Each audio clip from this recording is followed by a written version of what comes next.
નમસ્કાર, સ્વાગત છે આપનો આરબી ન્યૂઝના કાર્યક્રમ કવિતાના સફરનામામાં. હું અશ્વિન રાઠોડ સ્વયંભૂ. આજની મારી રચના ગઝલ છે, જેનું શીર્ષક છે એ મુલાકાત યાદ છે, જે આપની સમક્ષ રજૂ કરું છું. એનો પહેલો મતલા છે કે મિલનની એ મધુર તારીખને પહેલો કરાર યાદ છે. મિલનની એ મધુર તારીખને પહેલો કરાર યાદ છે. મને આંખો થકી આપેલો એ મીઠો આવકાર યાદ છે. કે મને આંખો થકી આપેલો એ મીઠો આવકાર યાદ છે.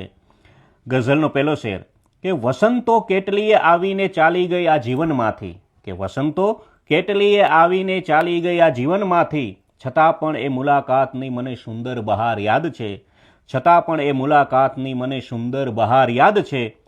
ગઝલનો બીજો શેર હતી ક્યાં શબ્દની કોઈ જરૂરત એ રૂડી પડમાં, કે હતી ક્યાં શબ્દની કોઈ જરૂરત એ રૂડી પડમાં, ફક્ત એક સ્પર્શથી જાગેલો હૈયાનો ઝનકાર યાદ છે. કે ફક્ત એક સ્પર્શથી જાગેલો હૈયાનો ઝનકાર યાદ છે. ગઝલનો ત્રીજો શેર બનીને શ્વાસ તું આ દેહમાં એવો તો વસ્યો છે, કે બનીને શ્વાસ તું આ દેહમાં એવો તો વસ્યો છે, મને તારા જ પ્રેમનો ચડેલો એ ખુમાર યાદ છે. કે મને તારા જ પ્રેમનો ચડેલો એ ખુમાર યાદ છે.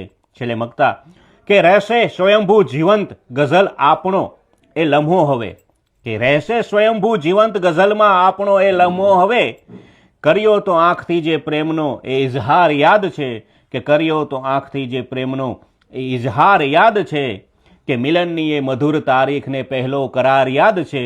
મને આંખો થકી આપેલો એ મીઠો આવકાર યાદ છે. તો આ હતી મારી ગઝલ, જેનું શીર્ષક હતું એ મુલાકાત યાદ છે. અને તમે હતા આરબી ન્યૂઝના કાર્યક્રમ કવિતાના સફરનામામાંથી, અને હું હતો આપની સાથે અશ્વિન રાઠોડ સ્વયંભૂ. નમસ્કાર, અસ્તુ.